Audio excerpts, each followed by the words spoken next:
France के जिस ब्रह्मास्त्र को कभी महंगा बताकर ठुकराया, अब उसी से दुश्मन का किला होगा नेस्तनाबूद। राफेल की सबसे घातक मिसाइल अब भारत में बनेगी। लद्दाख की पहाड़ियों में छिपे दुश्मन का काम तमाम। इजराइल की स्पाइस बम से नहीं बनी बात, तो फ्रांस के हथौड़े ने भारत की झोली में गिरा दी नई तकनीक। दोस्तों, डिफेंस की दुनिया में एक ऐसा भूचाल आया है जिसकी उम्मीद न तो ड्रैगन को थी और न ही पड़ोसी मुल्क की सेना को। अक्सर हम सुनते हैं कि भारत ने हथियार खरीदे, डील साइन की और करोड़ों का सामान विदेश से आया, लेकिन इस बार हवा का रुख बदल चुका है।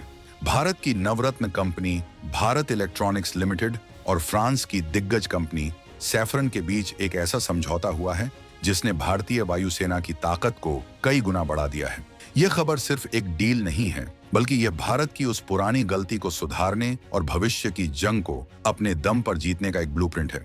एक ऐसा हथियार जिसे कुछ साल पहले हमारी ही फाइलों में बेहद महंगा और गैर जरूरी बताकर रिजेक्ट कर दिया गया था, आज वही हथियार भारत की सुरक्षा की रीढ़ बनने जा रहा है। आखिर ऐसा क्या हुआ कि जिस मिसाइल सिस्टम को हमने ठुकरा दिया था, आज उसे हम न सिर्फ अपना रहे हैं, बल्कि अपने ही घर में, अपनी ही फैक्ट्री में बनाने जा रहे हैं। यह दास्तां है राफेल विमान के उस असली दांत की, जिसके बिना यह फाइटर जेट अधूरा था। लद्दाख की बर्फीली चोटियों से लेकर हिंद महासागर की गहराइयों तक इस एक फैसले की गूंज सुनाई देगी। आखिर राफेल के साथ इजरायली बमों का वो कौन सा पेंच फंसा था जिसने वायुसेना को फ्रांस की शरण में जाने पर मजबूर कर दिया, और कैसे यह नई डील 2025 के भारत को एक ग्लोबल मैन्युफैक्चरिंग हब में बदल देगी। हम आपको बताएंगे इस धमाकेदार खबर की पूरी कहानी, तो बने रहिएगा वीडियो पर। और इस संबंध में आपके जो भी विचार हों, कमेंट में लिखकर जरूर बताइएगा। 60 किलोमीटर दूर से ही दुश्मन की तबाही तय, फायर एंड फॉरगेट टेक्नोलॉजी से पाकिस्तान चीन के उड़े होश। बीएल और सैफरन की यह डील नहीं है आम, आत्मनिर्भर भारत के तर्कश में शामिल हुआ एक और नायाब तीर। अब जरा फ्लैशबैक में चलते हैं और उस पहेली को सुलझाते हैं जिसने रक्षा विशेषज्ञों के दिमाग की दही कर रखी थी। बात 2016 की है, जब भारत ने फ्रांस के साथ 36 राफेल लड़ाकू विमानों का ऐतिहासिक सौदा किया था। उस वक्त हर किसी को लगा था कि राफेल के साथ उसका सबसे घातक साथी यानी हैमर मिसाइल भी भारत आएगी। लेकिन जब डील की बारीकियां सामने आईं, तो पता चला कि भारत ने हैमर को लिस्ट से बाहर कर दिया है। वजह बताई गई कीमत। जी हाँ, उस वक्त हमारे नीति निर्माताओं को लगा कि यह फ्रांसीसी हथियार हमारी जेब पर कुछ ज्यादा ही भारी पड़ेगा। इसके बदले में भारतीय वायुसेना ने इजरायल के स्पाइस 2000 बमों पर भरोसा जताया। तर्क यह था कि स्पाइस बम हमारे पास पहले से हैं, हमने बालाकोट में इनका इस्तेमाल किया है और ये सस्ते भी हैं। कागज पर यह प्लान एकदम परफेक्ट लग रहा था। दुनिया का सबसे बेहतरीन फाइटर जेट राफेल और उसके साथ इजरायल का सटीक बम। पैसा भी बच रहा था और काम भी हो रहा था। लेकिन कहते हैं ना कि जंग के मैदान की हकीकत फाइलों में लिखे प्लान से बिल्कुल अलग होती है। जब राफेल भारत आए और उनमें इजरायली स्पाइस बमों को फिट करने यानी इंटीग्रेट करने की बारी आई, तो एक ऐसी तकनीकी समस्या खड़ी हो गई जिसका अंदाजा किसी को नहीं था। राफेल का कंप्यूटर सिस्टम और इजरायली बमों का सॉफ्टवेयर आपस में तालमेल ही नहीं बिठा पा रहे थे।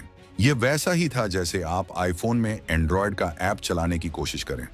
नतीजा यह हुआ कि राफेल तो आ गए, लेकिन उनके पास वो ब्रह्मास्त्र नहीं था जो उन्हें पहाड़ों में छिपे दुश्मन के बंकरों को तबाह करने की ताकत देता। क्या भारत ने पैसे बचाने के चक्कर में अपनी सुरक्षा से समझौता कर लिया था? क्या इजरायली जुगत भिड़ाना हमारी वायुसेना को भारी पड़ गया? ये सवाल बहुत तीखा है, लेकिन इसका जवाब जानना बेहद जरूरी है। यहीं से एंट्री होती है हैमर की, लेकिन इस बार यह एंट्री किसी मेहमान की तरह नहीं, बल्कि एक संकट मोचक की तरह हुई। जब 2020 के बाद लद्दाख की सीमाओं पर चीन के साथ तनातनी अपने चरम पर थी, तब भारतीय वायुसेना को अचानक अपनी गलती का एहसास हुआ। दुश्मन पहाड़ों की ऊंची चोटियों पर बंकर बनाकर बैठा था और हमारे पास राफेल तो था, लेकिन उन बंकरों को पिन पॉइंट एक्यूरेसी के साथ सीधे ऊपर से नीचे वर्टिकल स्ट्राइक वॉर करके उड़ाने वाला हथियार नहीं था। इजरायली स्पाइस बम बेहतरीन हैं, लेकिन वे एक ग्लाइडर की तरह काम करते हैं। उन्हें एक खास दूरी और ऊंचाई चाहिए। वहीं हैमर की खासियत यह है कि यह किसी भी कोण से, किसी भी मौसम में 90 डिग्री के एंगल पर भी गिरकर दुश्मन को पाताल से खोज निकालता है। आनन फानन में भारत सरकार ने इमरजेंसी पावर्स का इस्तेमाल किया और फ्रांस को तुरंत हैमर मिसाइलों का ऑर्डर दिया। जो हथियार 2016 में महंगा लग रहा था, मजबूरी में उसे ही खरीदना पड़ा। लेकिन अब 2025 में भारत ने ठान लिया है कि हम बार बार विदेशी कंपनियों के नखरे नहीं सहेंगे और न ही इमरजेंसी का इंतजार करेंगे। BEL और सैफरन के बीच हुआ यह समझौता इसी सोच का नतीजा है। अब हैमर मिसाइलें पेरिस से बनकर नहीं आएंगी, बल्कि भारत की फैक्ट्रियों में भारतीय इंजीनियरों के हाथों तैयार होंगी। लेकिन क्या यह सिर्फ एक मैन्युफैक्चरिंग डील है? जी नहीं, इसके पीछे एक बहुत बड़ा खेल है। जब कोई हथियार भारत में बनता है तो उसकी लागत 30 से 40% तक कम हो जाती है। यानी जिस महंगे टैग की वजह से इसे रिजेक्ट किया गया था, अब वही हथियार मेड इन इंडिया होकर सस्ता और सुलभ हो जाएगा।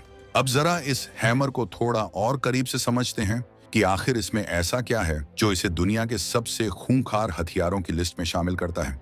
तकनीकी भाषा में इसे AASM आर्मेंट एयर सोल मॉड्यूलर कहते हैं, लेकिन आसान शब्दों में यह एक स्मार्ट किट है। इसे आप किसी भी साधारण अनगाइडेड बम, जिसे हम डम बम कहते हैं, के ऊपर लगा दीजिए और वो लोहे का गोला एक समझदार सुपर इंटेलिजेंट मिसाइल में बदल जाता है। इसकी रेंज 60 से 70 किलोमीटर है। इसका मतलब यह है कि अगर हमारा राफेल भारतीय सीमा के अंदर भी उड़ रहा है तो वह वहीं से बटन दबाकर सीमा पार बैठे दुश्मन के ठिकाने को उड़ा सकता है। राफेल को दुश्मन के एयर डिफेंस सिस्टम के करीब जाने की जरूरत ही नहीं है। यह फायर एंड फॉरगेट यानी दागो और भूल जाओ की तर्ज पर काम करता है। एक बार टारगेट सेट किया और मिसाइल छोड़ दी, उसके बाद पायलट चाय पी सकता है, क्योंकि यह मिसाइल खुद अपना रास्ता ढूंढती है। इसमें GPS और इनर्शियल नेविगेशन सिस्टम INS लगा होता है, जो इसे रत्ती भर भी अपने रास्ते से भटकने नहीं देता। और सबसे बड़ी बात, अगर आखिरी समय में दुश्मन अपना ठिकाना बदल ले या कोई गाड़ी चल रही हो तो इसमें लगा इंफ्रारेड सीकर या लेजर गाइडेंस उसे भी ट्रैक कर लेता है। ये लद्दाख जैसे इलाकों के लिए वरदान है, जहां पहाड़ इतने ऊंचे हैं कि रडार अक्सर कंफ्यूज हो जाते हैं। हैमर उन पहाड़ों के पीछे छिपे चीनी बंकरों के लिए साक्षात काल है। ये सीधे सिर के ऊपर से गिरता है, जिससे बचने का दुश्मन को कोई मौका नहीं मिलता। सोचिए, जब यह तकनीक भारत में बनेगी तो हम अपनी जरूरत के हिसाब से इसमें और भी बदलाव कर पाएंगे। लेकिन सवाल अभी भी वही है, क्या भारत वाकई इस तकनीक को पूरी तरह से आत्मसात कर पाएगा? BEL और सैफरन की यह जुगलबंदी इसलिए भी अहम है क्योंकि सैफरन दुनिया की उन चुनिंदा कंपनियों में से है जिनके पास गाइडेंस किट बनाने की महारत हासिल है।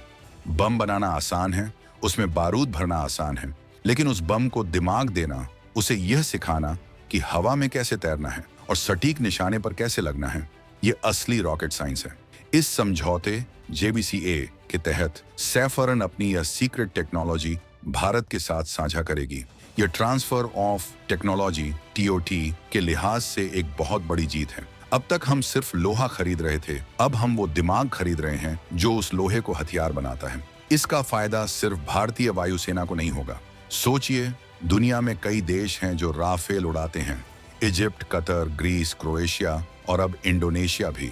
जब भारत में सस्ती और वर्ल्ड क्लास हैमर मिसाइलें बनेंगी तो ये देश फ्रांस से महंगी मिसाइलें खरीदने के बजाय भारत से खरीदना पसंद करेंगे।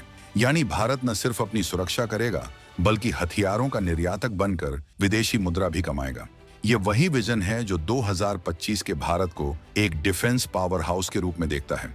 BEL, जो अब तक रडार और संचार उपकरणों के लिए जानी जाती थी, अब दुनिया के सबसे एडवांस स्मार्ट म्यूनिशन मार्केट में अपनी धाक जमाएगी। आलोचक अभी भी कह रहे हैं कि यह देर आए दुरुस्त आए वाला मामला है। वे पूछते हैं कि 2016 में ही यह अक्ल क्यों नहीं आई? अगर तभी यह फैसला ले लिया गया होता तो पिछले 8 से 9 सालों में हमारे पास हजारों हैमर मिसाइलें होती और हमें चीन के सामने इमरजेंसी शॉपिंग नहीं करनी पड़ती। यह आलोचना अपनी जगह सही हो सकती है, लेकिन हमें यह भी समझना होगा कि डिफेंस की दुनिया में लर्निंग कर्व होता है। स्पाइस 2000 को राफेल पर लगाने का प्रयोग विफल हुआ या उसमें बहुत ज्यादा समय लगा, यह एक कड़वा सच है। लेकिन इस विफलता ने हमें एक बहुत बड़ा सबक सिखाया। जुगाड़ हर जगह काम नहीं आता। एक फ्रांसीसी विमान के लिए उसका अपना बनाया हुआ हथियार ही सबसे बेस्ट होता है। हमने यह सबक सीखा और अब हम इसे सुधार रहे हैं। अब भविष्य में राफेल के जितने भी स्क्वाड्रन भारत में होंगे, उन्हें कभी भी गोला बारूद की कमी का सामना नहीं करना पड़ेगा।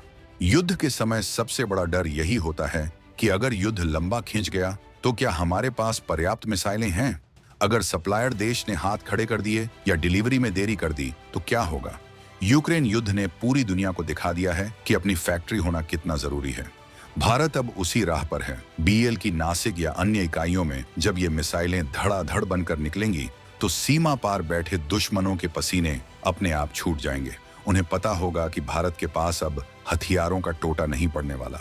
इस डील का एक और पहलू है जो भू राजनीति से जुड़ा है।